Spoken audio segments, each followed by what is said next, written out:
Hi there, I'm Scott Tennant, and I'm going to be leading you through a workout. Let me ask you, have your flexors ever felt flabby? Your extensors tired and weak? Has your metacarpal phalangeal ever been stiff and your bars limp? Well, in this video, I'm going to be leading you through hand positions, fingernails, rest stroke and free stroke, arpeggios, scale speed, tremolo, and I'm going to be leading you through a great warm-up. So now it's time to get pumping nylon.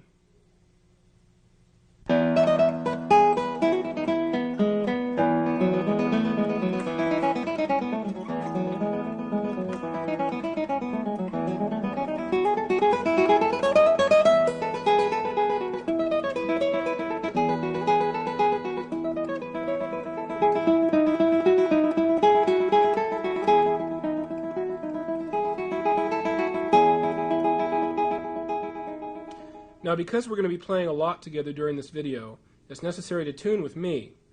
Now, if I go too fast, feel free to push your pause button and take your time. I'll be starting from the first string. I'll play each note 4 times.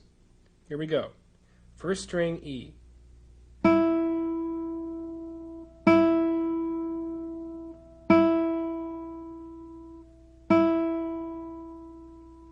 Second string, B.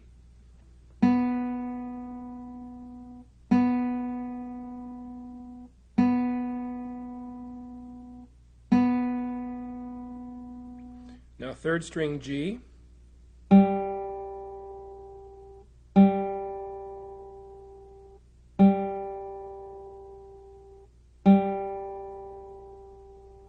Fourth string, D.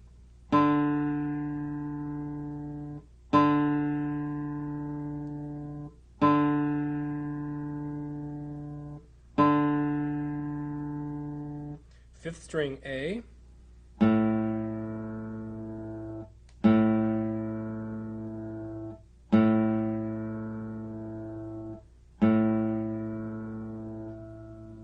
And the sixth string, E.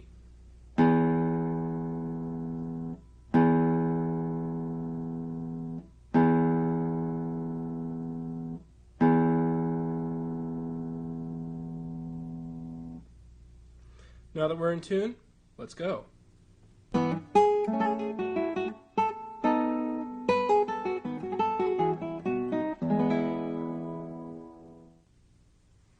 Now, before we get going big time here, we should stop for a second and talk about sitting position.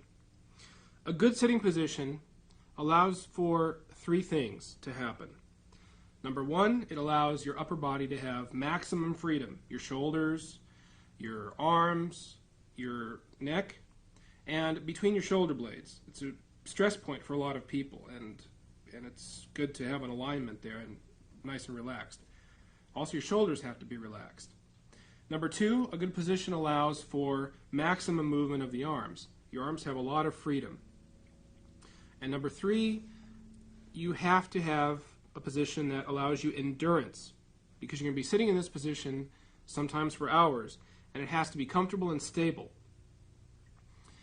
Now, I prefer the traditional position of a footstool, and you probably all know how this works. Your left leg goes up on the footstool, unless of course you're left-handed, and then we go on the other leg, and etc. You got the picture.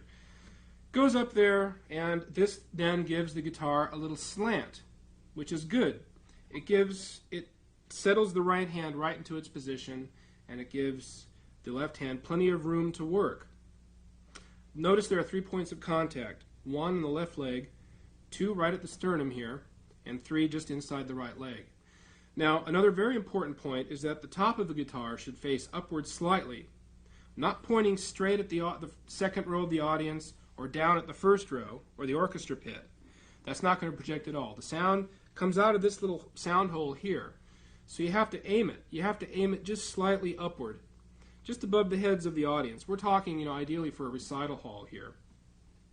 Another thing that allows for is in slanting the guitar, the back of the guitar can resonate freer because it's not totally touching your body. The main point of contact, as I said, is contact point number 2 here, where this bout, the back of this bout touches your chest. Now let's talk about the body. The body should be settled into a position where the spine is as straight as possible. Now, why don't you try this with me? This is kind of fun. Imagine that there's a rope coming out the top of your head, and it's an extension of your spine. Okay? This is an Alexander technique that I picked up a while back. But it's really handy, and I do this all the time. The rope, again, is coming out the top of your head. And so I want you to feel now from your tailbone and kind of visualize up your spine, straightening out, up your neck, through the top of your head, and to the top of the rope. You're not holding on to your spine, okay, the rope. Now you're dangling there like a marionette. And I want you to feel your spine stretching a little bit and straightening out. And your chin might drop a little bit, but that's fine. That means the back of your neck is straight. Now settle into it and drop the rope. Now feel your body settle into this position. Relax your shoulders. Settle into it. Keep your back straight. Now, this is going to allow you maximum workspace. With the left hand, you can reach up here easily, and by still keeping the spine straight, you can reach. You don't have to hunch. You can reach around. The right hand has plenty of workspace here, so it's really ideal, I think. If the footstool makes you feel uncomfortable, as it does with a lot of people, makes them feel uncomfortable in the lower back, maybe their hip or their knee, then there are plenty of devices on the market that you can obtain. There are cushions. I use a particular cushion at home, that basically boosts the guitar up for you without a footstool. And this allows your feet to stay straight on the ground, flat on the ground, I mean, and you just put this cushion here, and it boosts it up for you. Likewise, there are other devices that attach to your guitar with suction cups, or maybe a clamp, and these will then allow you to put your feet flat on the floor and boost your guitar up without a footstool. So if you have any problems like that, feel free to experiment with these because they're really widely available. So in summing up, it's very simple. You want a position that's going to allow you comfort and stability, and a position that's going to allow you to work for a prolonged period of time. Again, if you have any discomfort, the best thing to do, anywhere that is, the best thing to do is to stop what you're doing and take a good stretch. And you'll last longer. All right?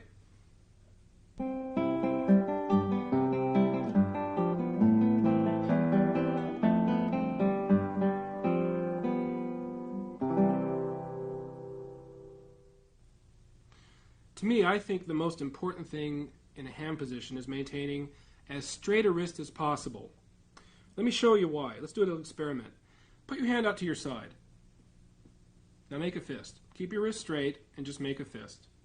Do it back and forth. Feels comfortable, doesn't it? Feels natural, no big deal. Now bend your wrist. Bend your wrist down and follow me. Just make a fist. Make a fist now. That doesn't feel too comfortable to me. Feels unnatural. Now let's try something else. Put your hand out straight in front of you. And turn your hand this way, to the right. That's a position a lot of guitarists find themselves in. Now make a fist. Ouch.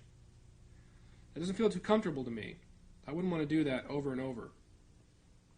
What I'm getting at is this. When we play, we're basically making little fists back and forth. For hours sometimes. Think of that. When we play guitar, we're doing this. We're flexing and extending, flexing and extending. Like I say, sometimes for hours. Very important to maintain a straight wrist. Now, let's look at our left hand position. Now I want you to take your left arm and drop it down to your left side. Let it relax. Let it just dangle there. Relax your wrist. Feel it straight. If your wrist is bent, you're not relaxed. Shake it out. Now, turn your palm toward me, but relax, relax. Now bring your hand up from the elbow. Touch the fingers to the strings and your thumb just in back. Let's try that one more time. Hand down to the side. Relax. Palm toward me. Okay, from the elbow, come up. Everything stays relaxed. Touch the fingers to the string and the thumb just behind the neck. Good. Now that's your basic arm and your hand position there. Let's look at the fingers. I hear a lot of people say play right on the fingertips. That's not easy to do because the fingertips technically are right in the middle of your finger. And I see a lot of people trying really hard to play right in the middle of their fingers. And it's not easy. In fact, not only is it not easy, it's not really natural. This is what should really happen. When your fingers are aligned, let's say you're at the 5th fret, if you want to play with me, 3rd string, 5th fret, and put fingers 1, 2, 3, 4 down. Now, press. Press all 4 fingers. What should happen when you press is your fingers should kind of spread out like this. See that? I'm pressing and it spreads out. Now, I call that a stance just because it looks kind of cool. It looks like a stance, martial arts stance, you know, cat, ready always. First finger is just a little bit on that side of its tip. Little finger is a little bit on that side of its tip. It looks really extreme, probably from where you're looking, but it's just really a little over to the side, not a whole lot. And the 2 middle fingers are just slightly off the center. What this does is, first of all, it spreads your hand nicely. It allows space to exist between your middle joints. Very important. This way you're ready to go wherever you have to go. If your joints are glued together, okay, like I'm trying to do now, it's not actually that easy. There we go. See, they're glued together. Now before I go and pounce anywhere, I have to unglue my joints before I can move. So it's just better in the first place to allow maximum space in between your fingers there. Really it is. So I want you to think about that a little bit, work with it. You have the rewind button and the pause button. Look at the video. Let's look at the thumb. Now the thumb, ideally, don't forget you're creating a vise here. So to create equal pressure, your thumb should ideally be right behind your 1st and 2nd fingers. Don't scrunch it. Don't feel like you have to put it right in the center of your hand. It's not necessary. And besides, see, it looks really uncomfortable. And don't move it over here either because that's going to throw your hand off balance. Likewise, don't move it up here over the neck. That's good for steel string playing, but these necks are too wide. Doesn't work. Right in the middle of the neck, like behind the G string or so, whatever, and your thumb is, again, basically between your 1st and 2nd fingers. So now let's look at our right hand. Let's take our right arm and drop it down to our right side, just like we did our left. Relax it, let it dangle there, straighten your wrist. Now from here, take your fingers and gently just curl them up a little bit, just like you're ready to pick up a suitcase.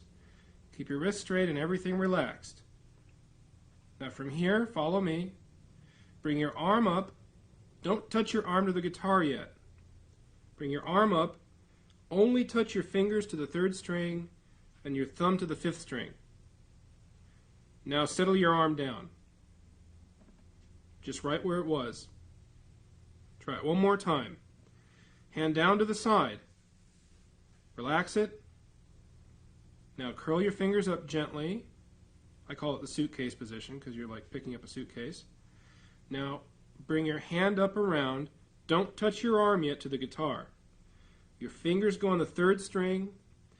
Your thumb goes on the 5th string. Now relax your shoulder and drop your forearm right where it is. And that's your basic position.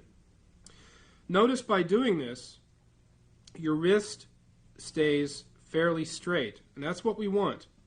I always think of this as one mechanism, a unit. The hand, the wrist, and going just into the forearm there.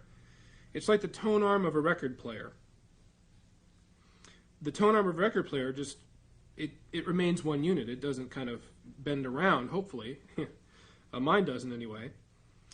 Basically what I'm saying is, let's say you're on the 3rd string. You're on the 3rd string. And you want to go to the 6th. You don't go like this with the wrist. You don't adjust with the wrist. Okay? If I want to go, let's go back to the 3rd string. If I want to go to the 6th string, I bring my tone arm or the whole mechanism down to the 6th string. It's a unit.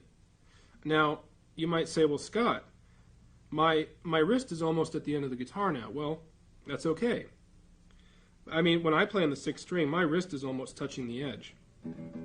But at least my arm is a unit, and my fingers can move freely because my wrist is straight. And likewise, if you want to move upward, you don't adjust with your wrist or your fingers, you bring the whole unit upwards.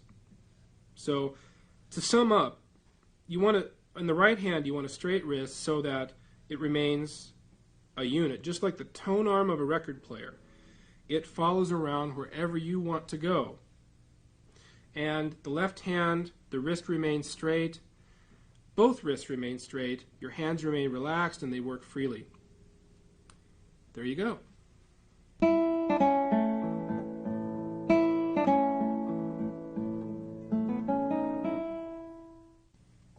Now, before going on and talking about plucking the string, let's talk about nail shape, because we all need to shape our nails well. You want a nail shape that's going to do a couple things for you. Obviously, one that gets a good tone, but also, just as important, you want a nail shape that's going to go through the string with the greatest of ease, and therefore make your finger work better. Now, you want to keep in mind that you're going to use as much of the edge of the nail as possible.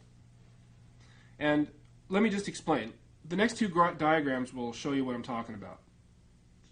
The two guys in these two diagrams here, numbers 1 and 2, they've done two really common things. The first guy has rounded off his nail.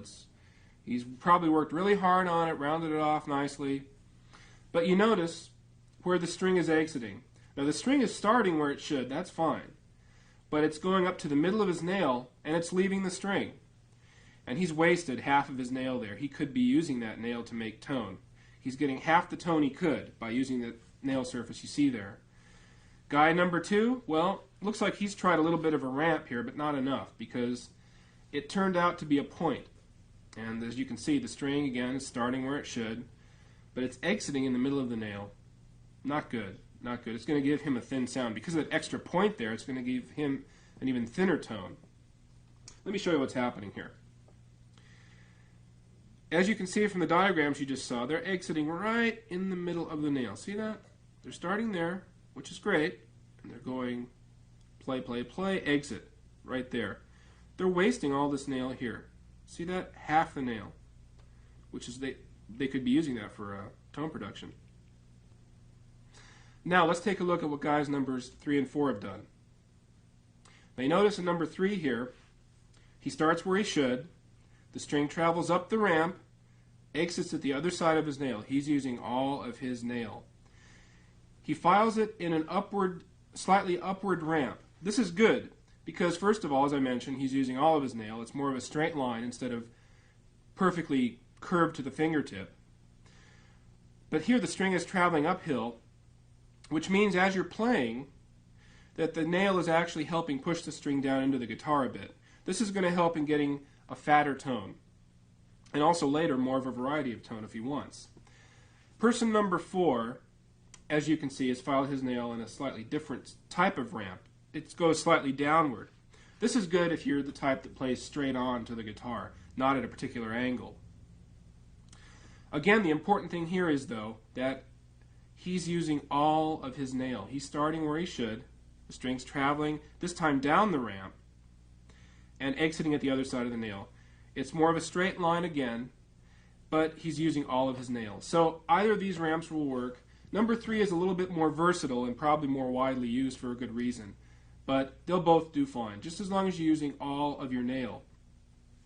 So, just to explain with the real nail here, again, the string is starting there. It's traveling, traveling, traveling, traveling, and exiting way over here. That's a lot more nail than people 1 and 2 in the diagrams before did. They exited here. These guys are exiting over here. So I want you to experiment with that and try to do the same thing. It really does make a big difference. Let's talk about equipment now. There's some basic equipment we all should have. Let me go over these. You can probably see them on your screen now. There's this type of nail file here. Now, this is commonly called, I've heard it commonly called a Diamond Deb nail file. this is probably not, it probably doesn't have real diamonds on it because it didn't cost me that much money. It was like $2. But you can see it has this like sort of dust on the file. I'm kind of moving it around so it'll glint in the light there. And that's probably some sort of metallic dust that's on there. And that files your nail very finely and carefully. We have two sides. We have a shaping side. Turn it over and you have a finishing side. When given a choice, I always use the smoothest side. I use the finishing side. The shaping side's a little rough. In fact, if it's a new file, which this is, what I do is I take some sandpaper or something and I go over the edge of the finishing side to make it even smoother. The smoother the better. Okay? It's like a fine-tuning knob on your stereo. Okay, nail file number 1, good, A+. Nail file number 2, let's take a look at this. Now this is a common nail file. This is a larger version of what you'll find, let's say, in a nail clipper set, you know, the kind that folds out. And this kind is like a grid. It's a metallic grid. There are lines that are carved into this metal here, this metal plate. That's bad because that's going to really grind your nail up like crazy. You might as well, you know, go to the curbside and file your nail. So that nail goes over there, that nail file. Bad, bad, bad. Now here's something that looks a little weird. It looks a little worn out. This is what I've been using now for 2 years. This cost me like $1.50, if that. And it's great because it's got 4 sides. It's got, you can see in this case, it's got a dark blue, light blue, and 2 shades of pink. And for those of you who have black and white TV, I'll just explain what the different sides do. You have quite a rough side here, less rough, even less rough, and less rough. So you basically the grades get finer as you go. I like these a lot because they're bigger. They, you know, you can really get them underneath your nail there, and you have the finishing sides that I certainly use. Now this is worn out a bit, but it's lasted me a couple years, so that's pretty amazing, I think. Now let's move these because I want to talk about this paper here. All right. This is a very fine grade sandpaper. This is 500 grade, and in fact, this light blue or light gray shade of paper is even special, a more special type of paper. It's like I think wet and dry they call it, finishing paper. And this is what I do with this. What I do with this is you take, it comes in sheets like this, first of all. I buy them in sheets. It's not expensive at all. What you do is you take off a little bit here. Okay, this is really interesting, isn't it? This is drama. Here, not quite square, but it's all right. Now I have myself a little piece of finishing paper. What I do now is, again, I like really fine stuff. So this is fine already, but I'll take this and I'll rub it against the other sheet of paper. Rub, rub, rub, until I get this down even finer. Oh, that's pretty good right there. And then you carry this in your pocket, and you fold it up, put it in your guitar case. This is going to last you quite a while. And of course you have the rest of this big sheet here to tear off little bits here and there. Really good for the nail. I would suggest this highly. Very good. Now, about filing the nail itself. This is what you want to do. I'll use my World War II special here. All right. You always file looking at your fingernails like this. Never like this or like this. Always facing straight at your face. You take the nail file and you just put it slightly underneath your nail there at an angle. And you start filing away. Now it's underneath the nail. It's not straight on. It's underneath. Not straight on, but underneath. And as you can see in the diagram that's on your screen there, you kind of eyeball down the file. Down the file there. And that's the angle you want to look at your nail at. All right? Now what you're seeing there, when you eyeball it down the file like that, is you're seeing the edge of your nail. That's an opposite view of what the string is seeing, so that's a good angle to look at. And you're looking for a straight line. About this straight line, here we go. Now look at this. Now I'm kind of contorting myself for the camera here, but don't forget you're looking at your nails the other way. This is just to show you how we should file. You got the file underneath the nail here and you're filing away. Now, you're looking down the file, remember like the eyeball diagram indicated? Now, here we go. You're looking at the edge of your nail and you should see a straight line. See that straight line? Try it again. There you go. There you go. You should be seeing more or less a straight line on the edge of my nail. That's what you're aiming at. But now, okay, now, for filing, you pick your angle. In this case, I'm doing a slight, just a very slight ramp. I don't use as much of a ramp as some. I pick my angle and I start filing. I file straight. Alright, I don't round off all nice and pretty. Alright, I'm filing for tone here, not like beauty, you know. So here we go. We file straight, we file straight, we file straight, until we come to the desired length.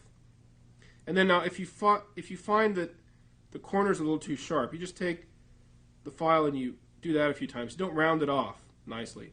Just take the edge off the corner if it's too sharp. Okay?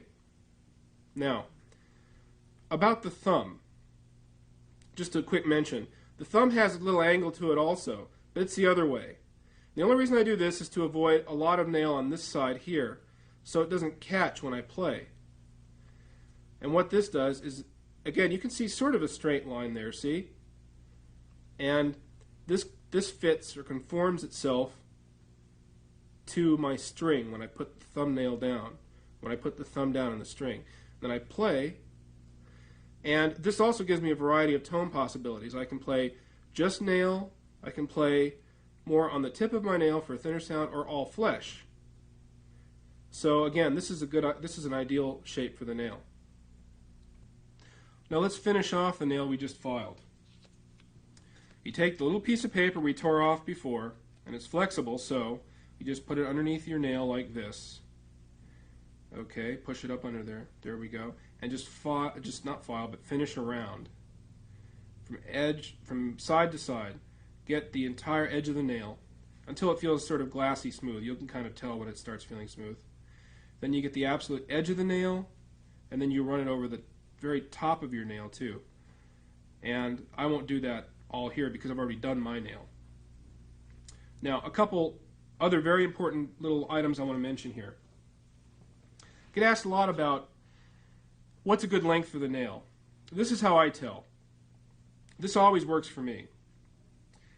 Now, you take your file and you just put it basically up and down like this. And you take your finger and you put it against the file. Got that?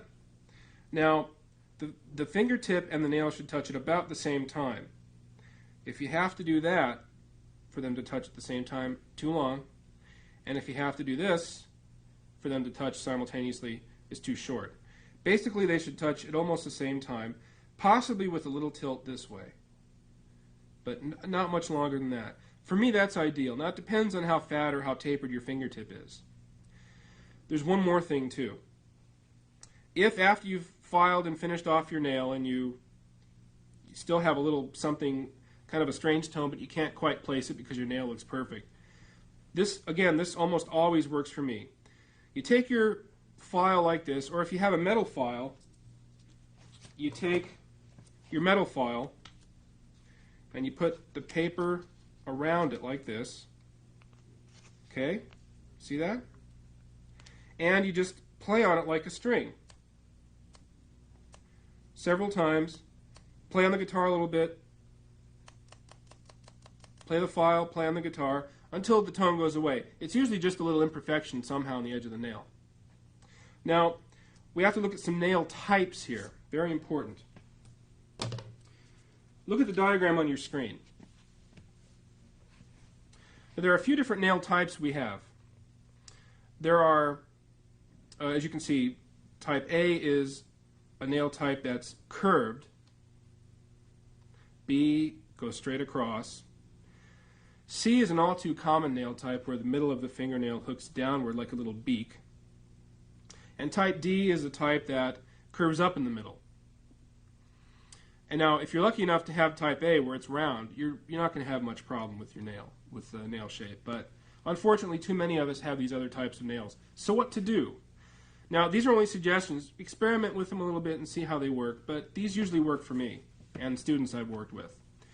If you have either types A or B, from your, as you can see on your screen there, shapes number 3 and 4, either one of those ramps will do nicely. For type A especially, both of those shapes work really well. If you have type C with a little beak in the middle of your nail there dipping down, shape number 3 is really the only way to go, because what you're doing there, because of that upward ramp, you're cutting through the middle of that beak, that hook, and you're minimizing the hook that way. So that usually works. Experiment though with the extremity of the ramp. It could be might have to be a little more extreme depending on the severity of the hook. And if you have shape or type number D where it goes up in the middle, again you could use nail shapes 3 and 4.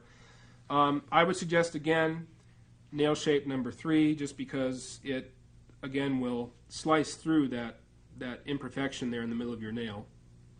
But you know, try both. The thing is to be experimental here and really get to know what works for you.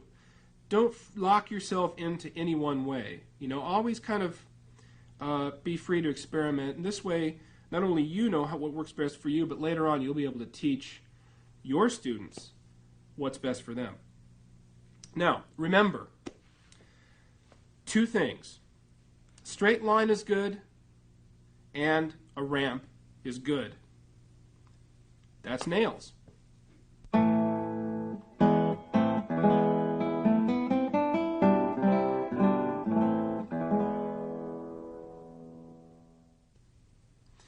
We can compare our finger to a leg. Let me show you what I mean. This would be, the big joint here would be the hip. This would be the knee and the ankle. Hip, knee, ankle. Got that? Now for our purposes here, we're going to call this the knuckle joint, the middle joint, and the tip joint. Now let me show you how that would work on the guitar. Let me get set up here so you can see. There we go.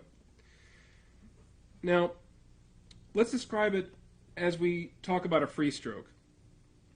Now ideally, for a good free stroke, you want the knuckle joint almost directly over the string we're going to play. So we're going to be focusing on my I finger here. Look at the I finger and G string. Now notice the knuckle joint is over the G string, more or less. Okay? Now, to play ideally, we want some follow-through space. I like to call it swing space because it's like swinging. Just like when you walk, your hip propels you forward. Likewise, when we play a stroke, the knuckle joint really gives us the thrust we need. So that's the power joint, and the other 2 smaller joints are like little helper joints. They follow through as needed. So here we go. We have the large joint, or the knuckle joint, over the string. We're going to place the finger, and now we're going to pluck. Place, pressure, release. The swing space naturally goes over the other strings. Notice I'm not hitting the other strings here. The swing space I've allowed for myself gives me plenty of room to follow through this way. Alright, notice the thrust from my knuckle joint. It doesn't look like it's moving a lot, but I can sure feel it. Let's try that one more time. You always place, pressure, release. Those are the 3 steps in a stroke. Place, pressure, release. Now you should always place accurately each time and feel the string move underneath your fingertip. That's how we gauge the volume and the quality of tone. So for a louder tone, the string's going to be displaced more. For a softer tone, it's going to be still displaced, but less. And notice I follow through according to the amount of pressure I put on the string. I put a little bit of pressure, I follow through just a little bit. Now let's talk about a rest stroke. For the rest stroke, I'm going to move my knuckle joint.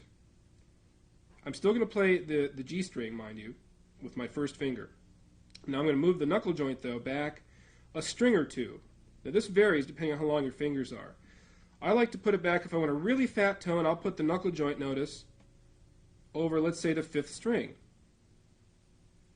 Now my swing space includes the next string. So watch this. I'll place, pressure, release, and that string gets in the way. That's why we call it a rest stroke, because it rests momentarily on the next adjacent string here. Now likewise, don't forget the 3 components, place, pressure, release. On the pressure part of the stroke, if we want a loud tone, we press down toward the guitar more, and then release. A softer tone, we press less, and we get a softer tone. The follow-through is still according to the pressure, but it's just that you can't see it as much now because this is getting in the way of the follow-through.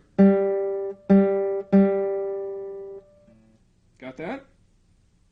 Now, another very important point. After you pluck, I'll stick with the rest stroke here, I'm emptying out my finger. Watch this. Here my finger is tight. Here it's empty. Tight, empty. So watch me empty out my finger now. You see? It's not a dramatic spring back. I don't go...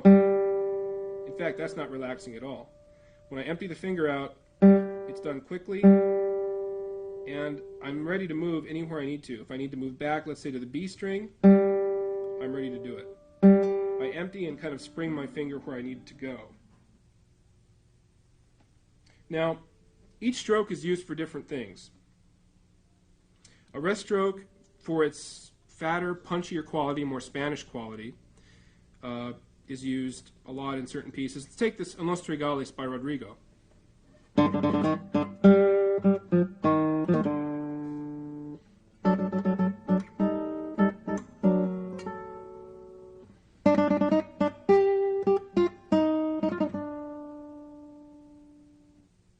Good example of the use of a rest stroke. Not lots of others, but I just like that piece a lot.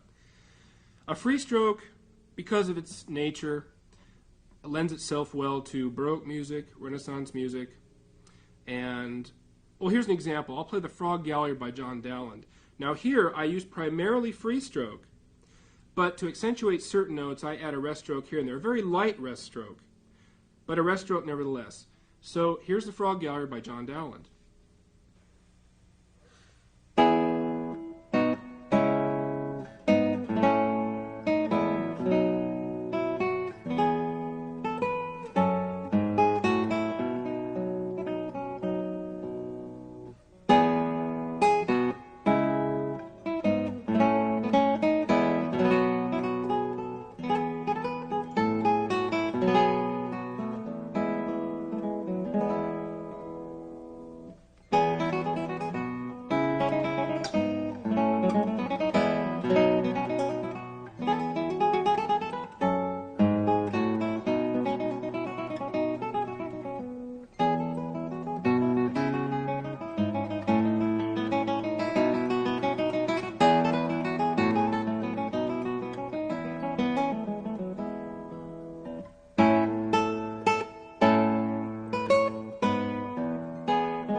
Okay, now that we've talked about those a little bit, I want to mention one more point, and that is that the tip joint should remain flexible, meaning that it shouldn't flex all the time, but you have to control it, because the louder you play, the more this is going to relax slightly. Let me explain.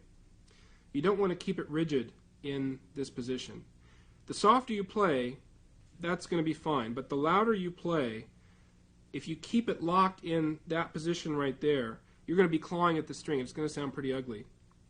So the louder you play, or in other words, the harder you grip the string before you release it, it's at that point that this tip joint should just relax a little bit. Don't cave it in all the way, but just basically work on controlling it, because you're going to need that control for quality of sound. Something to think about. So anyway, the main points are these. First of all, you want to keep the large joint, or the knuckle joint, for a free stroke above the string you're going to play, more or less. Experiment with it. For a rest stroke, again, more or less, the knuckle joint comes back to about 1 or 2 strings below the string you're playing. Number 2, allow your finger plenty of swing space or follow-through space. For a free stroke, that means going up in the air and missing the strings adjacent to it, and for a rest stroke, the swing space includes the adjacent string. Number 3, don't forget, the 3 components of a stroke are place, pressure, release. Place, pressure, release. Then you empty out your finger, as I demonstrated earlier. During the pressure part of the stroke, it's very important, as I demonstrated, to press down into the instrument. Notice I was pressing down. You never pull the string toward your chin, never up this way. That's clawing at the string. That's not going to give you very much sound, or not a very good sound. Press down. Last but certainly not least, try to work on your rest stroke and free strokes so that they're fairly equal. As you know by now, they each have their own characteristics, but ideally you want them to sound pretty much equal so that you can interchange them at any time.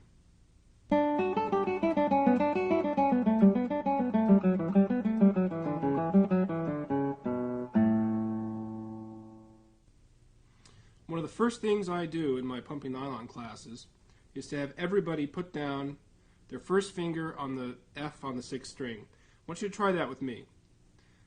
F, 6th string, 1st fret. Play it. That's all, just play it. Now, you ever been aware of how much pressure you've been adding to each note?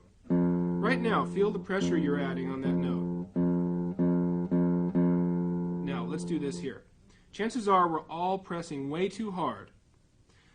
We're going to try to save ourselves a lot of undue stress by gauging our pressure now. And we're going to come up with the amount of pressure that we need, no more. Let's try this now. With your first finger, take that note and mute the note. Like that. You're not pressing, you're just keeping your finger there. Now this is what we're going to do. We're going to gradually add pressure. Press. There, stop adding pressure. There's our note. As soon as the buzz goes away, we have our note. Let's try it again. Mute. And start pressing. Perfect. Stop pressing. Right there. That's our note. Now really feel that. It's probably a lot less than you've been pressing, isn't it? I'll bet it is. Now, with each of these that we do, stop for a second. You've got a pause button. Stop the video. Work with it. Gauge that pressure, because I want you to do this for the rest of the video. Let's go to the second finger. Mute the note. Now start pressing gradually. Stop right there. That's your note. Feel it? Now let's go on. Third finger. Mute the note. Start pressing gradually. There's our note. Feel it? Now let's go on to the fourth finger. Same thing, mute the note. And add pressure and stop. Stop adding pressure. There's our note. Okay, feel it? Now you probably just pushed stop or pause or whatever it was you needed to practice that. Now, we've added pressure gradually, and you've all gauged your pressure by now. This isn't going to come right away, but you've got an idea now, I hope. Now let's go on and add it immediately, because when we play, we can't add gradually, of course.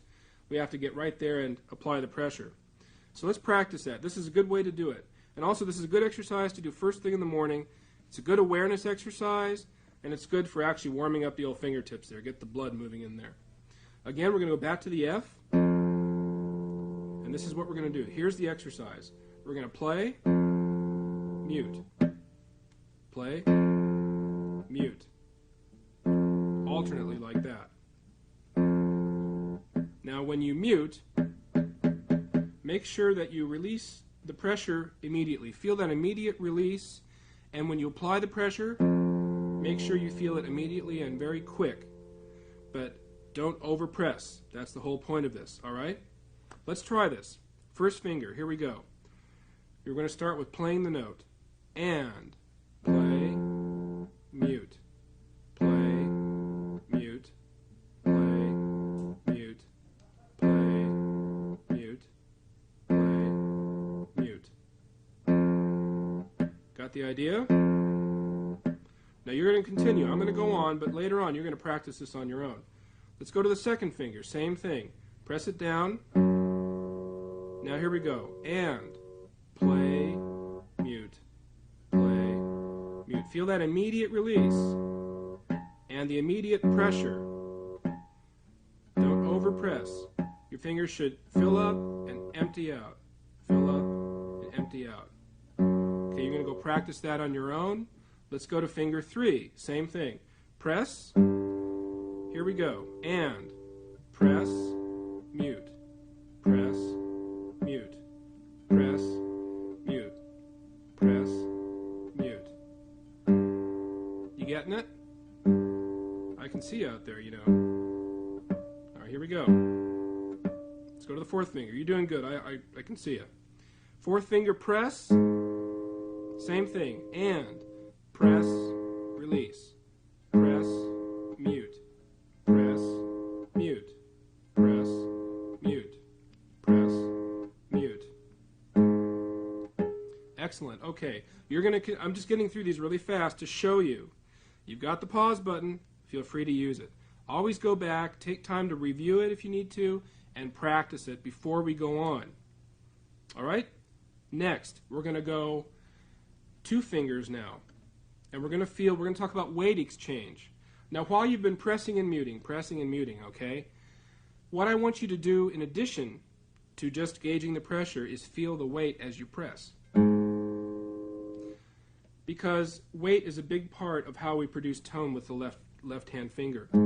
It's going to help you, first of all, not press too hard. When you think about the weight of your arm going into the guitar. So every time you press a note, feel a little bit of weight there. Okay? You're going to press, but you're going to think weight. Press, but think weight.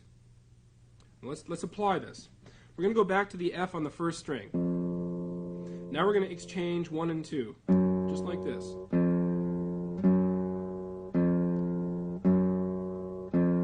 Now this time, we're going to actually lift the finger slightly. We're not just going to mute. We want to take our finger a little bit off the string. But it's the same feeling as before. You press just as much as you need to. Okay, join in with me. And. Feel the weight go from one finger to the other. Or if it helps you more, feel one finger fill up, and then the next finger fill up, and then that finger fills up, and that finger fills up, etc., etc. And again, very good exercise to practice first thing. Good awareness exercise. Let's do 2 and 3. Here we go. And. Feel the weight. The weight's going to help you a lot.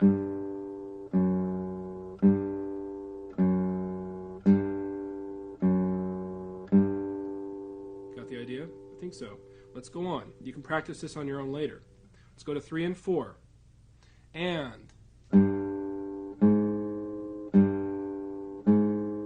Feel the weight each time you press.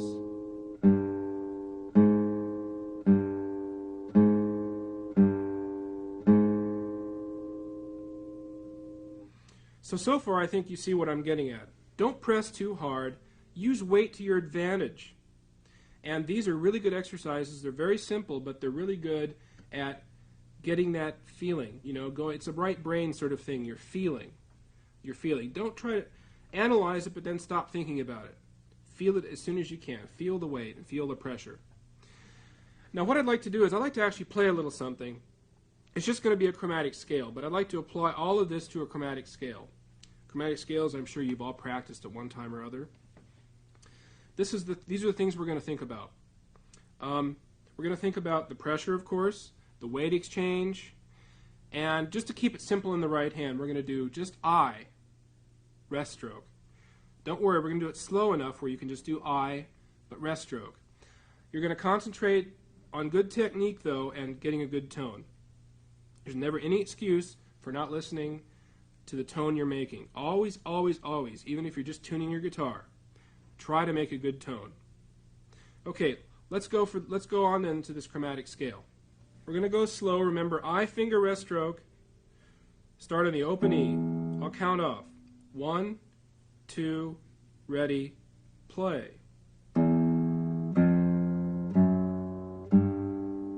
Feel the weight exchange in the left hand, finger to finger. Also the right hand, get good tone. And remember this tone arm theory. Notice as I go up, I'm bringing the whole kit and caboodle up here. I'm not adjusting with my wrist at all. I go back down. Feel the weight exchange.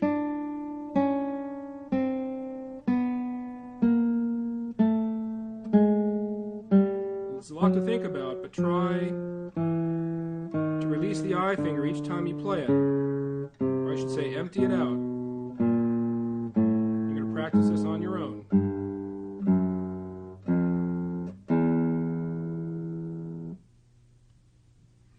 I'm really sorry. I know I've gone through a lot of these really fast for you, but don't forget, you've got the start and the stop buttons on your machine. You can go back and review these with me anytime. I just wanted to give you the basic idea so that you can practice these on your own. All I have to say now is just be sure that you, at least for the rest of the video, do yourself a favor. This is for your benefit.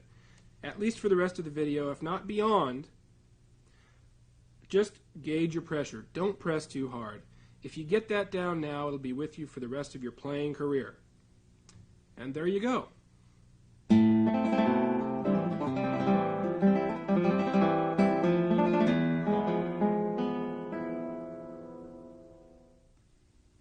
Arpeggios. They're one of the most natural things to do on the guitar. Think about it. After you learn some chords and learn how to strum them, etc., the second most natural thing to do after that is just take those chords and arpeggiate them. It's a natural variation on just a strum. Breaking up a chord. So now, let's take a look at these arpeggios. Basically, we have two kinds. We have ascending and we have descending. Simple enough to remember. Likewise, we have two kinds of planting, what I call planting, and we're beginning into this in a minute. We have a full plant and we have a sequential plant. These are the two best ways to practice and to perform, to execute these arpeggios that we're talking about. Now, this is a plant. Now, take a look at my I finger. It's on the G string here. Now, I'm going to plant. I'm going to do kind of exaggerate here and show you what I mean. Remember before we talked about place, pressure, release? Well, that place basically means I was planting. Place, place. I'm planting. I'm placing the finger exactly where I want it on the fingertip before I play the note. It's a way of controlling the stroke, controlling the tone, articulation.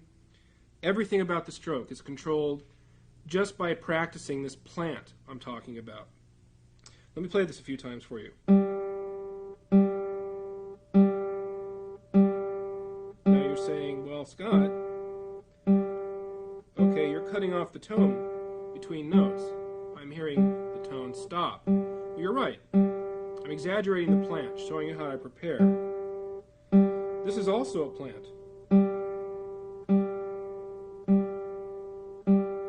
Now, planting does is it keeps the strokes small, or not, I should say, keeps the motion to the string small. When we practice planting, basically it disciplines our finger not to come way out too far and hit the string. When you hit a string, you can't control the sound. You cannot control the stroke when you hit a string. When you control a note, you must plant the finger. And basically that just means just momentarily touching the string accurately before you play it, before you play the note. Now, for a full plant is as it implies. We're putting the fingers involved down before we play them, and we're putting them all down at the same time. So let's say we have an ascending arpeggio, which, by the way, we use is where we use a full plant. Okay? Now, I'm doing open strings for now, so my left hand doesn't get in your way. Notice that my fingers, I and A, go down at the same time. My thumb is separate. My thumb goes down after my fingers play. Fingers, thumb. Fingers, thumb, etc., etc. Now notice this. As I get faster,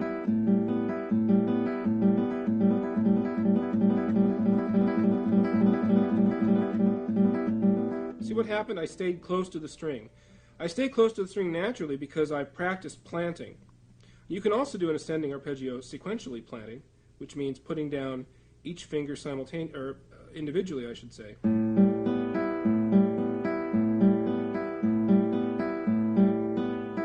So as soon as I'm done with one finger, the next one goes down. Let me show you this one while I do a descending arpeggio. Okay. A goes down, M goes down, I, and the thumb. You plant immediately after you pluck a note. Not during, just after. If you have your guitar in your hand, try to follow me. Just to get the idea, just follow me for a second. Got that? Are your fingers going down securely? And are they going down exactly as you want them? Now notice this. Now you can follow me or not, doesn't matter. I'm going to speed up.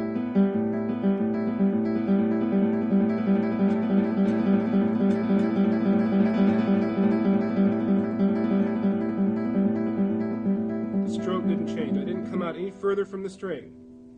So you can see the benefits of practicing planting. You're going to control your tone and your movement by this practice. Now, how do we practice these? As far as I'm concerned, the most well thought out, well laid out set of exercises for arpeggios is still to this day Mauro Giuliani's 120 right-hand studies. I like them because they're almost mathematically figured out. Whether he figured them out mathematically or not is beside the point. Just about every possible arpeggio combination is in there. Granted, he uses just C major and G7 chords, and a lot of people think, well, how boring. Well, that's not the point. The point is that it's the patterns that count. And in practicing these patterns, make sure that you plant correctly and practice it enough at your own pace where you feel comfortable with the planting. You can always, again, I keep saying this, but you can go back and review the tape and look exactly, get that close up and look and follow me. And there are plenty of suggestions in the book on how to divide up the arpeggio studies themselves and practice those. Good luck.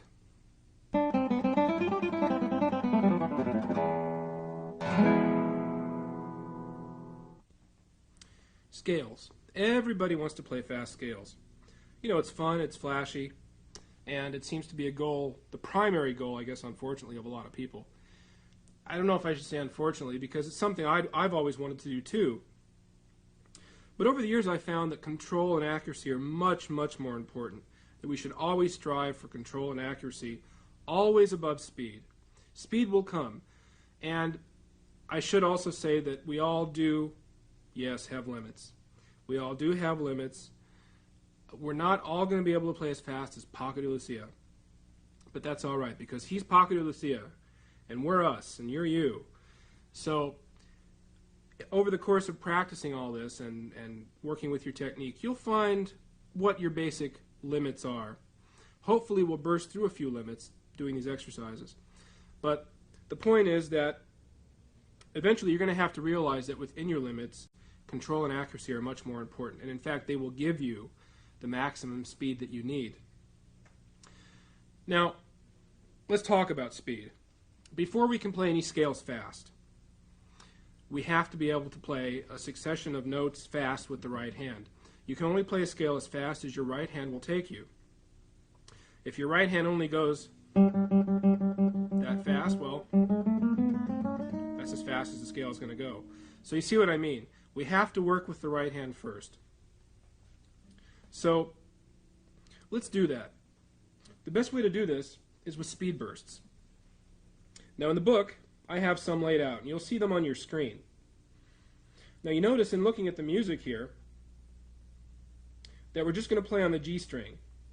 Each note has a staccato mark underneath it, which means I want you to play each note very short. And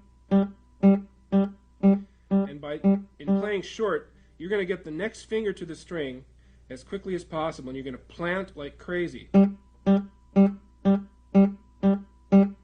what I'm doing? Now I'm trying to make each note sound very equal, and again I'm getting good tone, always getting good tone, listening to the quality of my sound. Now what I want to do here is, as you watch me and follow along if you will, I'm going to go through this whole page. Each line is repeated, and I'm going to repeat each line once, and you just follow me. Let's try it. I'll count us off. Here we go. 3 and 4 and.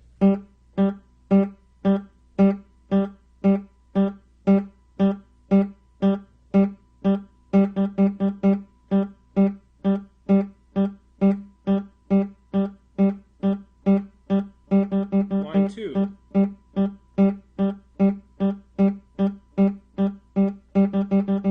Repeat.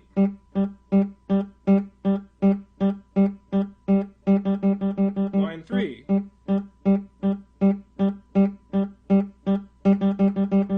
Repeat.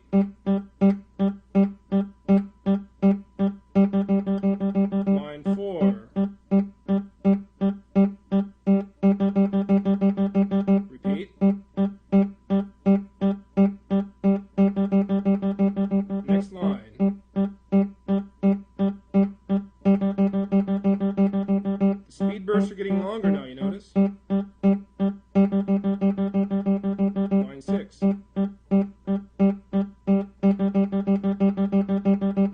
Repeat. Keep your hand steady. Now here we go, the last line. The whole bar. Repeat. A little faster. Repeat it again. Again. One more time. So you see here, by increasing the speed burst, the length of the speed burst, we increase our ability to play a longer and longer scale. Now granted, we're just on one string right now. We're going to stay there for a while. Later on in the video, there's a good exercise I have for string crossing. Now there's just one more point I need to make here, and it's about what I call a guide finger. Look at it this way. When you're playing fast like we just did, a fast burst like that, your fingers are going too fast to think about alternation, or to feel alternation. This is the way I work on it, and this really does help me.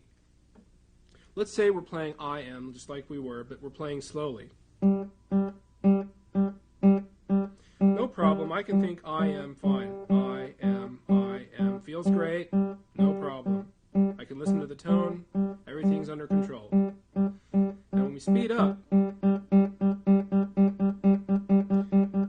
things change a little bit. Suddenly I reach a point where can't rationalize I am exchange anymore. So what I do is I just think I.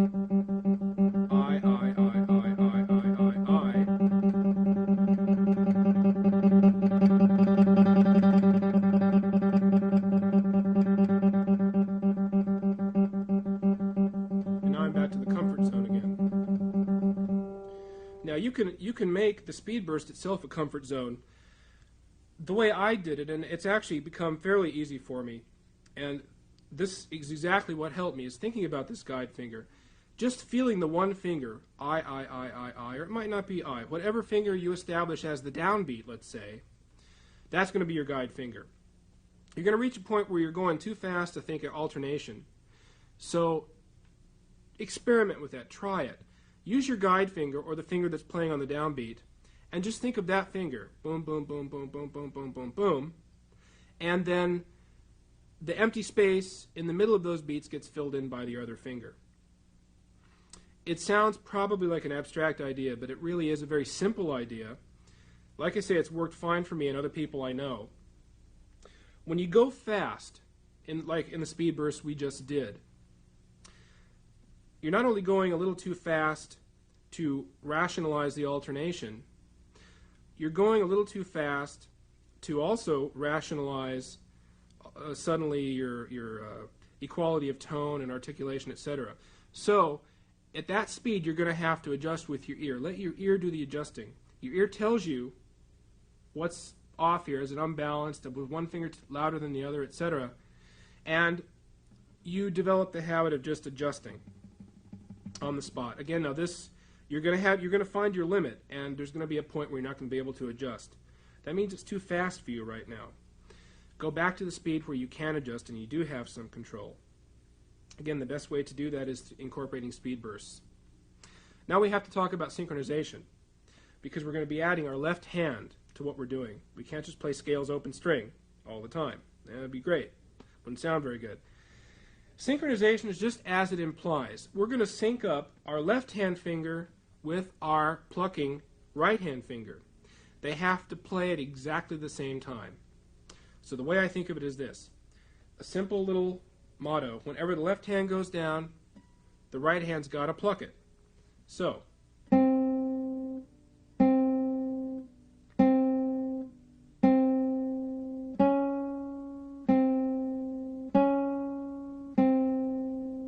etc., etc. We're going to get into an exercise now that will it'll demonstrate this a little further. Now here, as you follow me, don't forget, we're going to work on synchronization, but I want you to keep good right hand technique. All right? Listen to your tone, make sure all the notes are even. Here we go, let's try it. You see it up on your screen. And let's just do the first bar itself a couple of times before we get into the 16th notes. Here we go. I'm going to talk as I play here a little bit. You watch me. Notice, because you can see both of my hands, that both fingers are going down at the same time. As soon as my left hand finger goes down, I pluck the note. I'll try to exaggerate a little bit for you here. They're like little pistons. They work absolutely in coordination with each other. And I have to say it's a little hard to talk and play at the same time. I'll do my best. Let's speed it up a little bit. Feel the synchronization.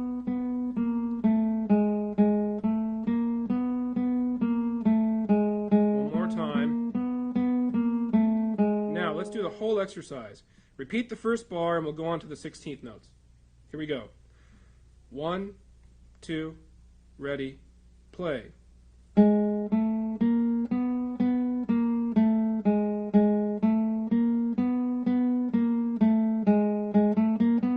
Repeat the whole thing.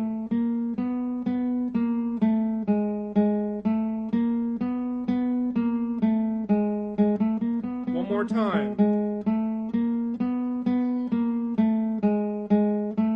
Synchronize.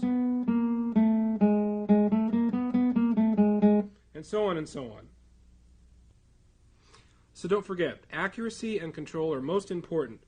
But in getting up your speed itself, we've just gone over the first two things. The first is the right hand speed, and we do that with speed bursts. Next, we have to synchronize well. And third is something we're going to go over in the daily warm-up routine later in the video, which includes string crossing, the last component of really getting your scales down. So, here we go.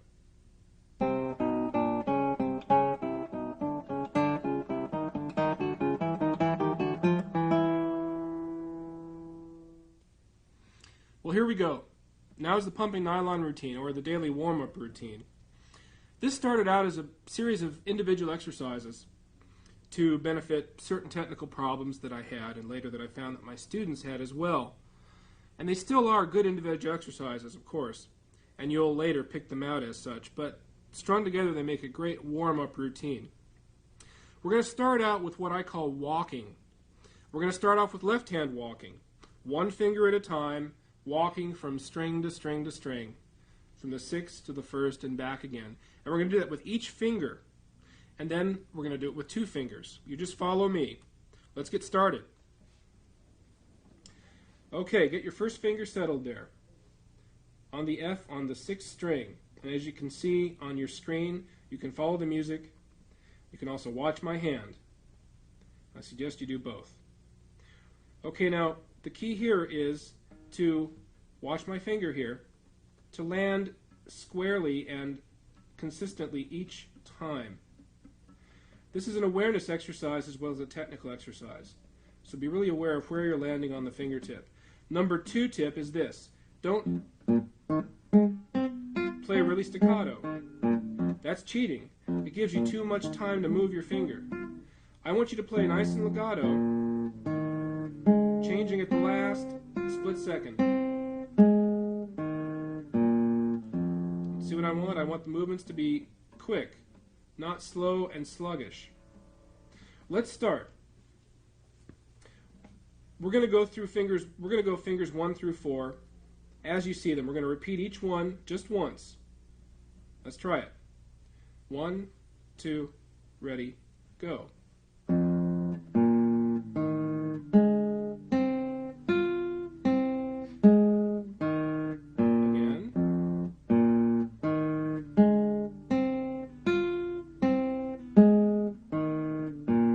Second finger.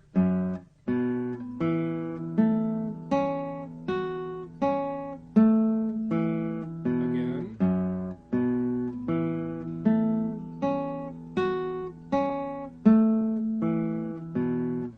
Third finger.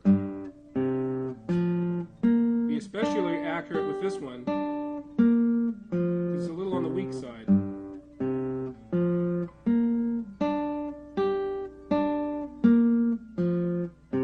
Pinky, go. Of course, you really have to aim carefully here because the aiming surface is so small. The playing surface, I should say. You're going to practice that on your own. Now let's go right on to 2-finger walking. One thing I want to mention, keep your right hand fingering simple. I'm just using thumb on the bass strings, IMA on the trebles. You want to keep it simple because we're focusing on the left hand here. Okay, let's dig right in. Go to the first fret. We're going to walk with fingers 1 and 2. A couple things here. You're going to be walking like it's a tightrope. Got it? One behind the other. Okay, walking a tightrope. Second of all, when you move, when you're done playing a finger, move it right to the next string. See that? It goes right to the next string. I don't hang around anywhere. I'm not sluggish about it. Number 3 is you want to maintain some slight distance between your two middle joints here. You don't want to scrunch them together. It'd be like walking with your knees together. You don't want to do that. Let's try it. Here we go. 1, 2, ready, play.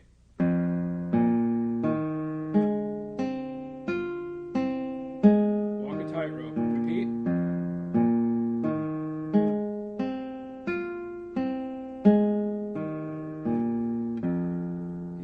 next fret.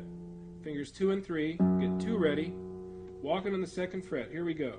Ready, play. If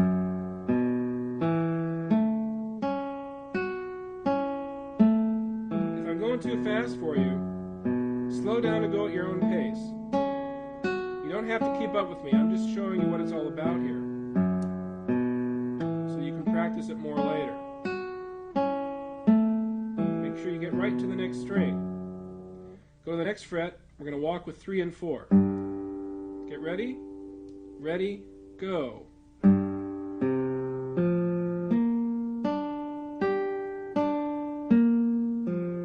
Again. I like to work these 2 fingers out a little bit more because I feel they're neglected sometimes. And I think they have feelings and they can feel it too. I'm going to give them some attention sometimes. Land accurately each time, don't forget. Don't get lazy. Now, there are some rhythmic variations you can do on the 1-fingered and 2-fingered walking. I'll just show you a couple of them here. One is a dotted rhythm. It goes like this.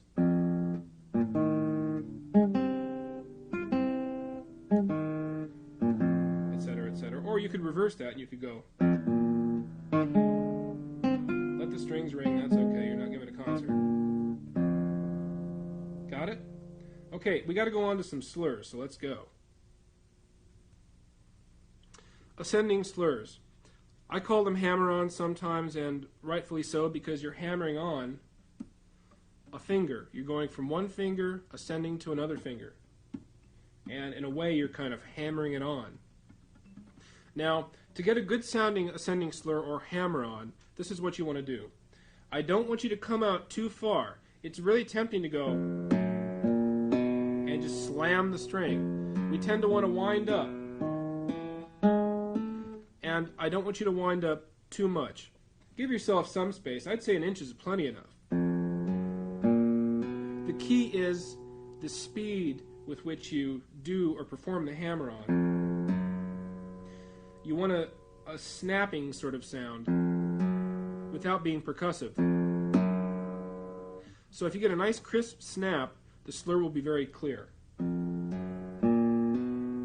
Okay? So those 2 things. Don't come up too far and make the slur nice and fast. All right, here we go. Now this is going to be like walking. We're going to go over this slur exercise and you can see it on your screen. Now I'm going to play each line slowly and just once. And again, you have the rewind buttons. You have all those little buttons and you probably have the remote in your hand right now. I bet you do. You can go over this anytime. I'll do it slow once and you can repeat them later. I just want to show you how they go. Here we go. We're going to start slurring with 1 and 2.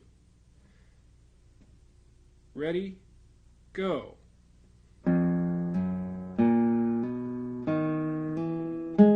Notice that I'm trying only to put the energy into the fingers I'm working. I'm not letting my little finger do anything like that. I'm trying to just keep the weight on, in this case, the left side of my hand because I'm working with fingers 1 and 2.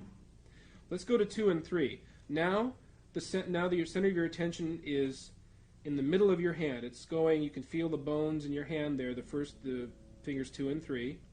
And I want you to feel as if they're going almost from your elbow all the way up your forearm, through your wrist, and into the tips of your fingers. And leaving these nice and light. Okay, here we go. Ready, go. If I'm going too fast, go at your own pace, or stay on one string, that's fine too. Going right to 3 and 4. Ready, go.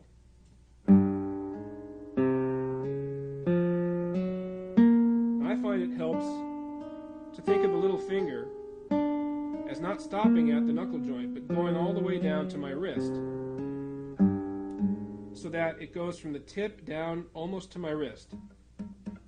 Now it doesn't really, but I'm thinking of it that way. It helps me get some power to my little finger, and it helps me really focus on this muscle right here. Okay, now let's go to the next one, which is fingers 2 and 4. 3 and 4 and.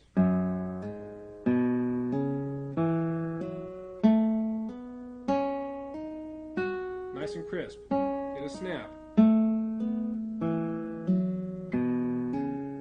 Alright, now let's go to 1 and 4, 3 and 4 and.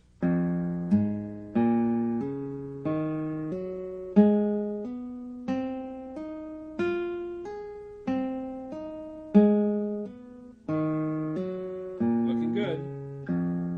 One more. This is the sixth in a combination of 6. 1 and 3. Here we go. Ready? Go. Focus the energy into that third finger and leave the others alone if you can. If it's really hard for you, if you're 3 and 4 really dependent on one another right now, just keep working at this slow. Slow down to almost half or quarter or whole notes if you have to. Just like this. If you have a tendency to do that or squish these together in any way, work it out slowly. Start in the correct position and give it a try. Your success depends on how patiently you can always come back to doing the basic form. Now, staying on my left hand here, let's go into descending slurs. A good descending slur or pull-off means you're basically pulling off from one finger to another. In this case, we'll do 2 and 1. Now notice what I'm not doing. I'm not doing this. I'm not coming up into the air. That doesn't give me a good pull-off. That's kind of a jump-off. I don't want to jump off. I want a pull-off. A good pull-off entails your finger sliding itself quickly, though, off the string into the fretboard. Now you're going to hit the next string a little bit, but that's okay. It's like a mini rest stroke. Do that a couple times. One more time. Now let's try this exercise. Again, it's kind of like walking. We have six variations here, fingering variations. Okay, now I'll go through each one once slowly. Here we go. I'll go through 2 and 1. Ready? Go. If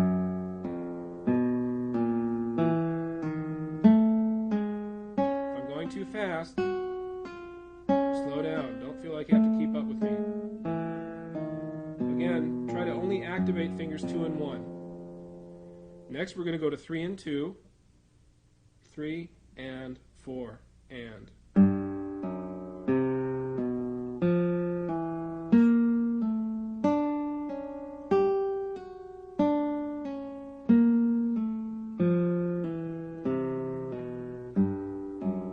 Feeling good? I hope so.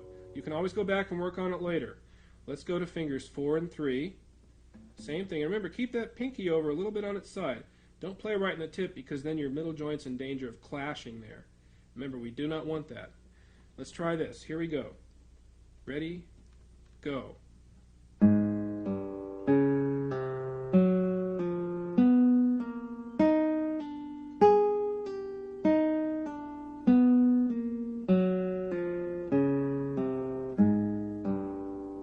Fingers 4 and 2.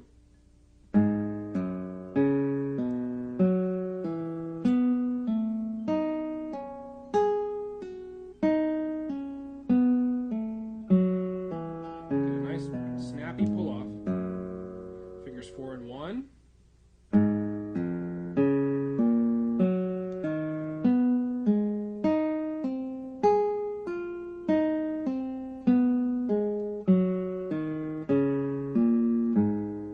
And finally, fingers 3 and 1. Again, try to isolate the energy into that third finger. It's a tricky finger.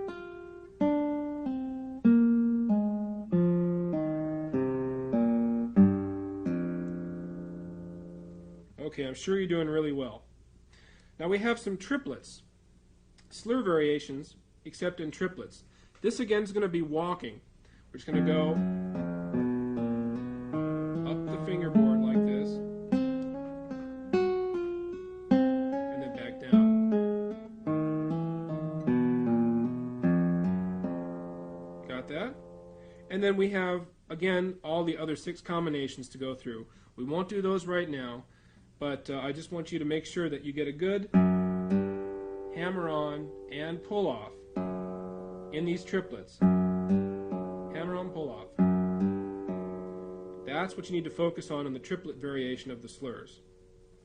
Next, fixed fingers. Fixed finger exercises are fantastic for practicing contrary motion with the fingers. This is how we're going to do it. We're going to fix certain fingers and move the ones that aren't fixed. We're going to move the ones that are free around. At least one piece of advice here to start. The fingers that are down, I want you to think of as rooted back to the back of the neck, just like they're trees and they have roots. They're just anchored there. Again, use your weight and not so much pressure to push them down. They're just there, almost as if I were to come over and do this to your hand would fall right down. That's how much they're just weighted there. And that's going to help the fingers that are moving a lot. And I want you to think of the moving fingers as feathers, or light as feathers at least. That's going to help them move as well. Okay, here we go. Look at my left hand. We're going to start from the starting position, which is basically putting all four fingers down. This is a good position to start in. Now we're going to pick up the first finger, and if you want to look at the notes on your screen, that's fine. The pattern is this: 5th string and 2nd string, and 6th string and 1st string. And then we just do it over and over and over again. Here we go. I'll do each one of these just once, and I'll do them very slowly. Try to follow along. And again, if I'm going too fast, go at your own pace. Here we go. 1, 2, ready, go.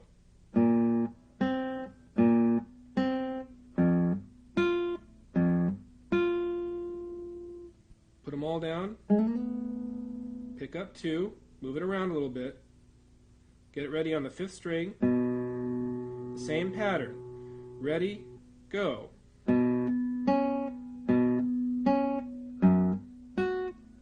I'll do this one again.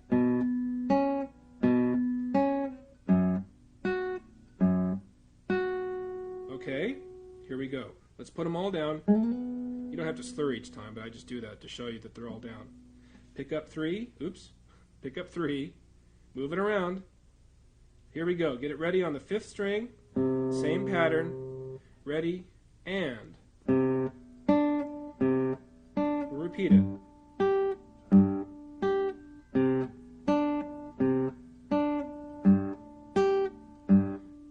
If these stretches are too much for you, just pick 2 strings like the 4th and the 2nd and just move back and forth.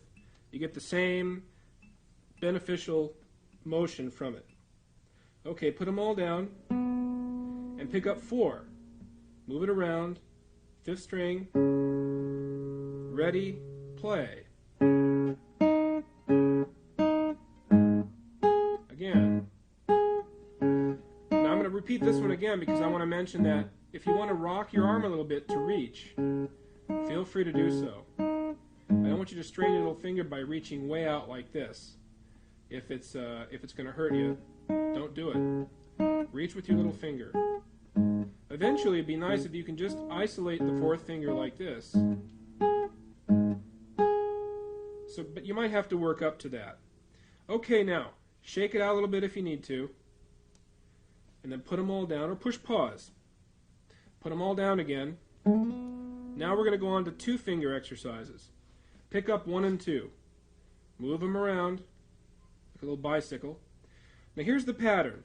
Strings 5 and 2 again. 1 is on 5, and the 2nd finger is on the 2nd string. Then we're going to reverse them. And then back and forth. And then strings 6 and 1. And it's going to be that pattern for all 6 of these combinations. Okay, here we go. I'll try to go slow, and I'll do each one only once. You can push pause or practice them later. 1, 2, ready, go.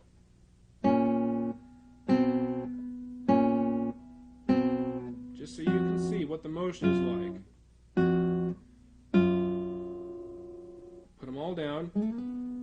Pick up 2 and 3, move them around. Get 2 and 3 ready. Look at the music if you need to. 1, 2, ready, play. Keep Keep 1 and 4 anchored with weight, not tension. Put them all down. Pick up 3 and 4. Get ready. 1, 2, ready, go. Reach if you have to, like this. Or if that's too much for you, just do it on these 2 strings here. That's plenty enough. Don't want you to strain yourself. Put them all down. Pick up 2 and 4, move them around, and get them ready. Ready, play. Go a little slower here. Reach, reach. Okay, put them all down. Pick up 1 and 4. Move them around and get them ready. Ready, play.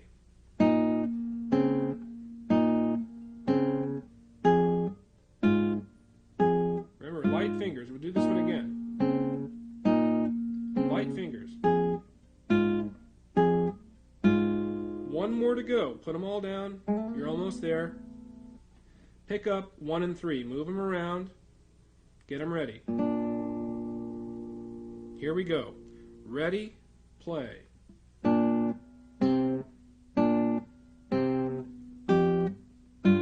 One more time with this one.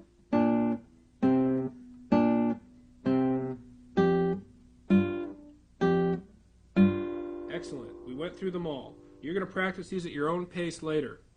Now we're going to cool down a little bit and stretch. Now after all that, you might be feeling a little fatigued in your left hand and your left arm. So we're going to go through a little cool down, a few stretches, etc. And by all means, if at any time during practicing any of this, or at any time when you're practicing, you feel fatigued, always stop, let the strain go away and stretch and do whatever you have to. Never continue practicing if you feel at all strained. It's not good for you. So let's do this. First of all, if you feel fatigued, just stop. Don't stretch or anything. Just stop and turn your hand this way or that, whatever feels relaxed, and just let it settle first. Let it settle. Let the muscles kind of stretch back to where they should be. And then when it feels fairly normal, you shake it out. Best thing to do, feeling stressed. Shake it out well, this way and that. Forward, side to side, circles. Turn your hand around in circles, that's good. Now basically you're just going to go with the flow. Whatever feels like it's hurting. This right here, this muscle by the thumb might actually hurt a little bit because we've been playing for a while. Massage it. Just dig in there, thumb or whatever, and massage it. Hold it there for a while. Go on to the next sore spot and hold it for a while. Again, just go with the flow. Whatever feels like it's achy and needs a little attention. Another good thing to do at this muscle here is stretch it. You take the thumb and you move it back a little bit and you stretch that muscle there. Very good. Just hold it until, again, you feel the strain kind of oozing out. And then after you stretch, let your hand settle again. Let the muscle come back to its normal state. Okay? Now, also in here, this part in here, feel free to massage it first of all, any part that's achy. Find the achy part, push down on it, massage it, go with the flow. Stretch this way. Move your fingers back. See, my fingers are going backward. And stretching the palm of my hand. And then I take the palm of my hand and stretch my wrist. And I'll stretch my wrist the other way. I'm going through these a little fast. I want you to settle in between each stretch. Let your muscles stretch back to their normal state before going on. Okay, so always cool down and stretch. It's good to stretch before you practice too. You'll last longer. You'll feel a lot better. Right hand, here we go. We're almost done with the warm-up routine. Just 2 more right hand exercises to go, and we're out of here. Now, we're going to start with walking with the right hand. We've already walked with the left hand. Walking with the right hand is is similar in that we do it one finger at a time. We can also do it two finger. We just go across the strings. In this case, it'll be from 6 to 1 and back again. And we're going to repeat it a few times. I'm going to talk you through it. Just remember a few things. All the good technical stuff we've talked about up until now, good tone, project. We're going to do rest stroke with each finger we do. And I want you to, again, be aware of this tone arm thing we talked about, okay? Keeping the wrist as straight as possible. And as you go up and down, not to adjust with the wrist. You're going to keep the tone arm as a unit and go up and down like a tone arm on a record player. We've already talked about all that. Let's get right to the exercise. We can start in the open E. I'll lead you through it here.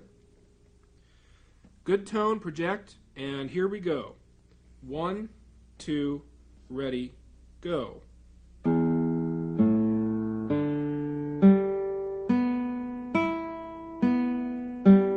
Now keep playing while I talk.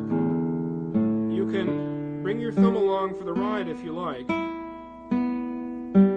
Just make sure that it doesn't create a mind of its own and go up into space like this. That happens a lot. You notice that my thumb, as I go up here, kind of just anchors itself there. I'm not pressing, right? I'm just letting it lodge itself there. No big deal. It also helps me gauge the distance between my thumb then and my finger that's playing. Notice also that as I ascend, the finger is going right to the next string. That's very important. This is the third element you should practice in improving your scales.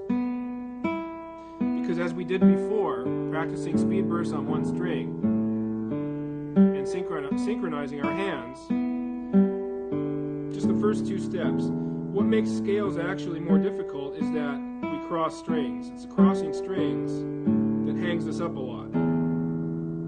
Now we're going to go to the M finger. The same thing. Here we go. I'll talk less this time. We'll just do it twice. 1, 2, ready, go.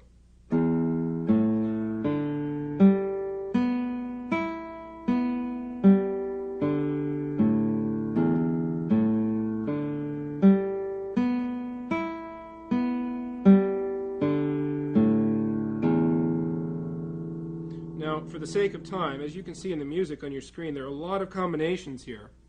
And we'll skip A for now because I want to get right to I and M alternating. Let's go to that now. Now as you play I, M's going to go right down. And as soon as you play M, I is going to go right down. It's going to be like that the whole way. Again, you don't want to be sluggish. You're trying to get to the next spot as soon as possible. Play slowly, move fast. Okay, here we go. Let's try it. We'll do it twice slow. Ready, go.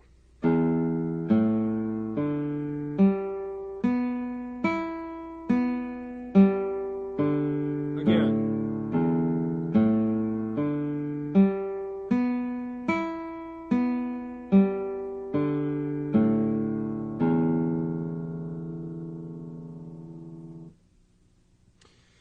You can add to this by practicing some rhythmic variations, which you can find in the book. But this in itself is plenty good enough. Just going up and down the strings like that. Again, this will improve your scales like nobody's business. This helped me a lot. One more thing to do. We're going to do some two-finger raschiatos. Let me just describe a raschiato, first of all. It's different from a strum in this way. Here's a strum. I'm strumming across the strings. It sounds like almost like a fast arpeggio. A raschiato is basically a more percussive effect. You're hitting the strings. Don't forget that. You're hitting the strings. So for our benefit here, we're going to put our thumb on the 4th string and just deal with the 3 upper strings. To do a good raschiato, to hit the string, we're going to go slightly from above.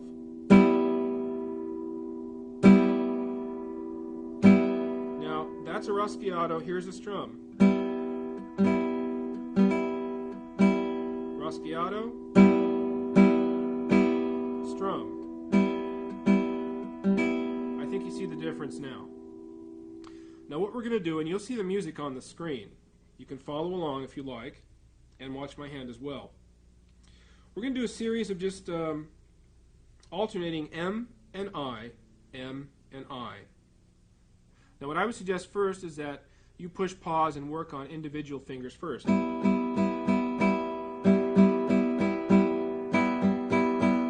your little finger. Okay, this is very good for the extensor muscles that bring your fingers outward. We work with the flexors all the time. But I heard it said once that the reason flamenco players can usually play so fast, and when you look at them you wonder, wow, because they look so, a lot of them look kind of tense and they have these muscular fingers. The reason is because their extensors are developed so much that the key in playing good fast scales is how fast you can get out, not how fast you can come in. Coming in is easy because you have impetus to help you. But getting out fast and accurately, that's the key, and that's what these Raschiatos do for you. Okay, let's dig right in. I'm going to secure my guitar here so I don't move on you. And thumb on the 4th string, and we're just going to play the first 3 strings. You can see the music now. We're going to repeat the first bar, quarter notes, and then we're going to stop. Okay, 1, 2, 3, 4.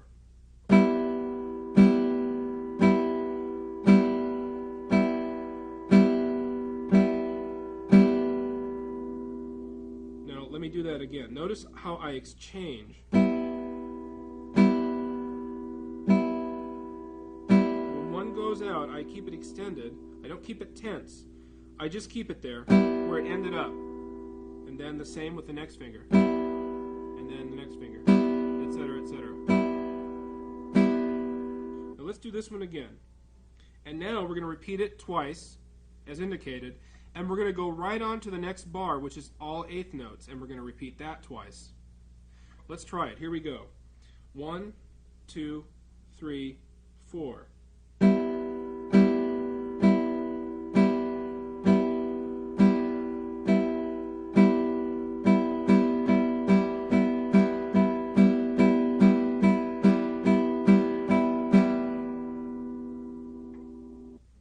Okay, how you doing so far? I hope you're doing well, because now we got 16th notes to conquer here. We're going to go to the next bar. You're going to see it on your screen. We're going to play 4 16th notes now and a quarter. I'm sorry, a 4 16ths and a quarter. 4 16ths and a quarter, as you can see. And I'll play one bar, and then you come in with me. We're going to play it twice. Here we go. 3, 4. Now you come in.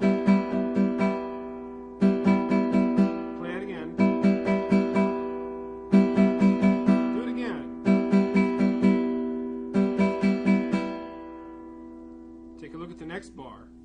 Straight 16th notes. Let's jump right in and give it a try. 1, 2, 3 E and a 4 E and a.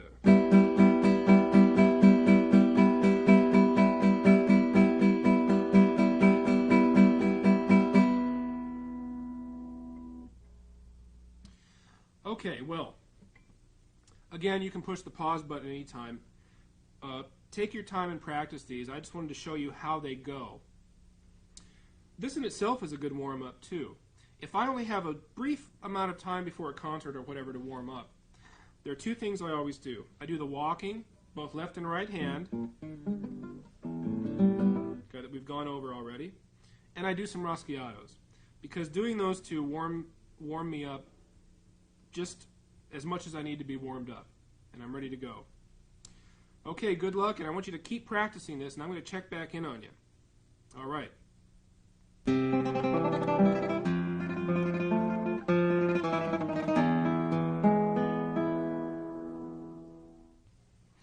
Tremolo on the classical guitar is that technique that seems to elude a lot of people. I actually had a student once who quit the guitar after playing about a month, at least trying to play Recuerdos de la Alhambra for about a month.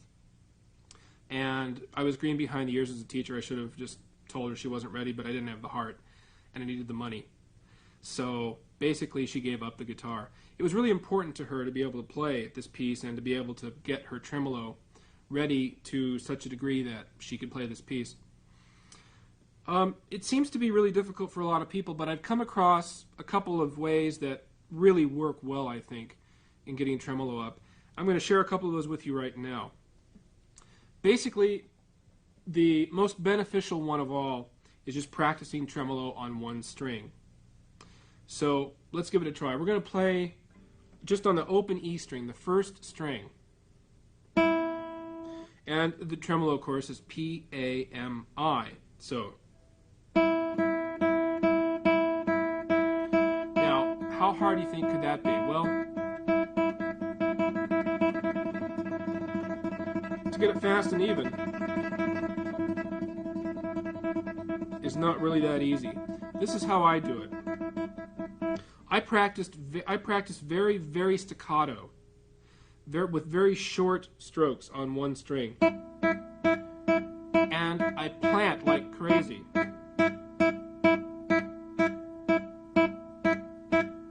Now, while I'm doing this, I listen very, very hard for evenness of note duration, tone, and volume.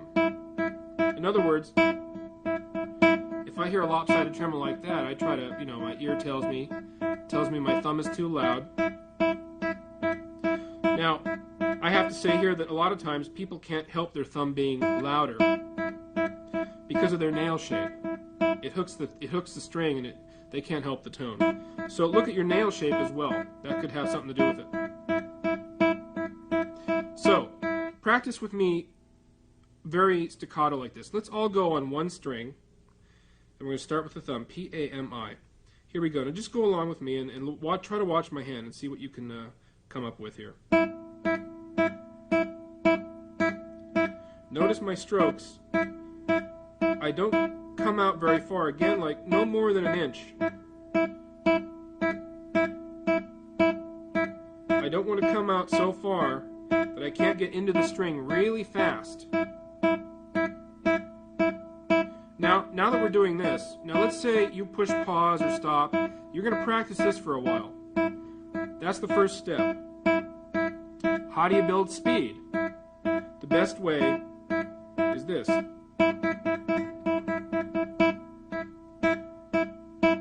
Between slow sections, you're going to do little speed bursts here. And make the whole thing gradually faster.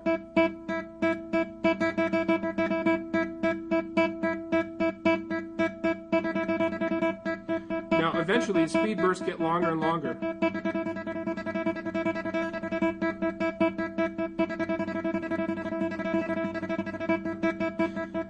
But you always want to come back to the slow version to give yourself a reference point.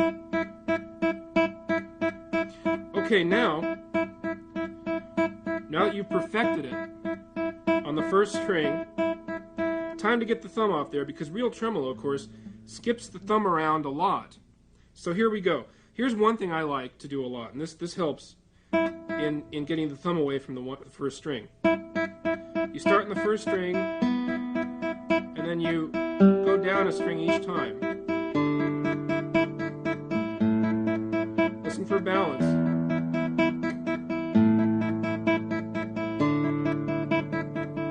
Always come back to the E string.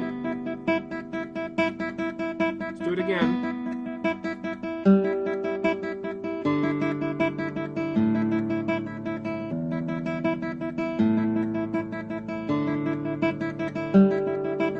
One more time.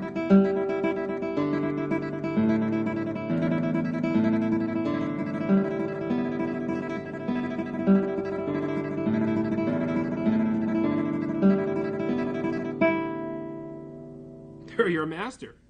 See that? One more tip I have to give you. It helps me a lot to practice tremolo again on one string. But reverse, P-I-M-A. And I, again, urge you to always make up your own exercises, your own combinations, whatever seems lacking for you. Try to be a little clever and come up with your own solutions and make up your own combinations. Basically, practicing it backwards is not really different from practicing it the other way. We're listening for balance, duration, etc.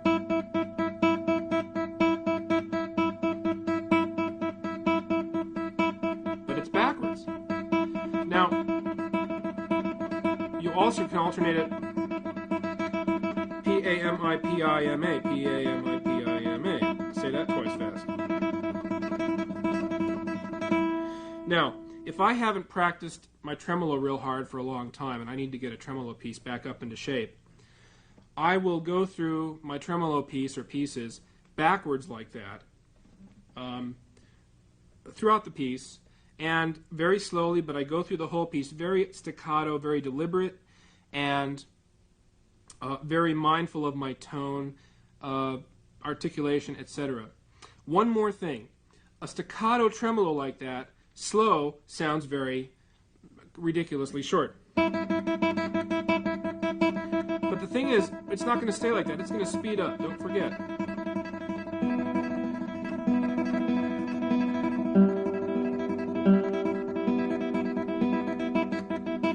Now, when it speeds up, that staccato practice has already given you a very articulate and smooth-sounding tremolo.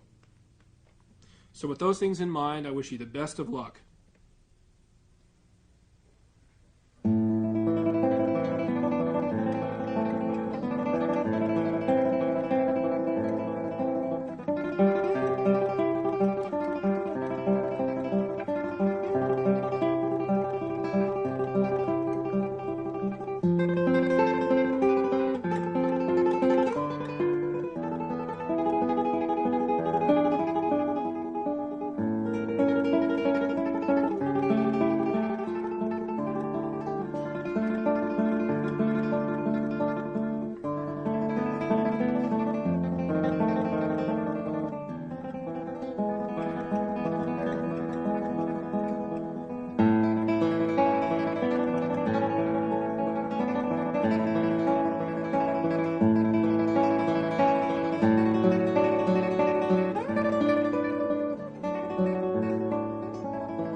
Well, that was Pumping Nylon. I hope you got something out of it.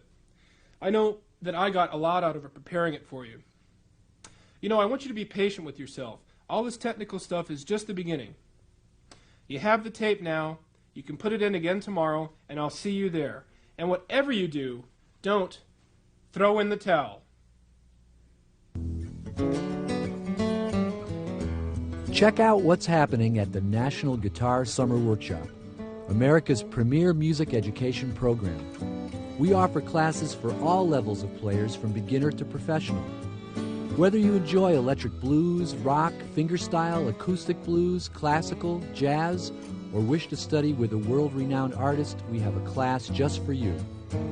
Musicians of all ages come from around the globe. They are high school and college students, doctors, lawyers, and homemakers. They all come to the National Guitar Summer Workshop to share in the fun, to be part of the concerts, and join the classes. Cover a lot of detailed material in a short amount of time and plenty of time to practice. So it's focused on the guitar, which is exactly what I came here for. To find out more about the National Guitar Summer Workshop, call toll-free for your free catalog and find out what your summers have been missing.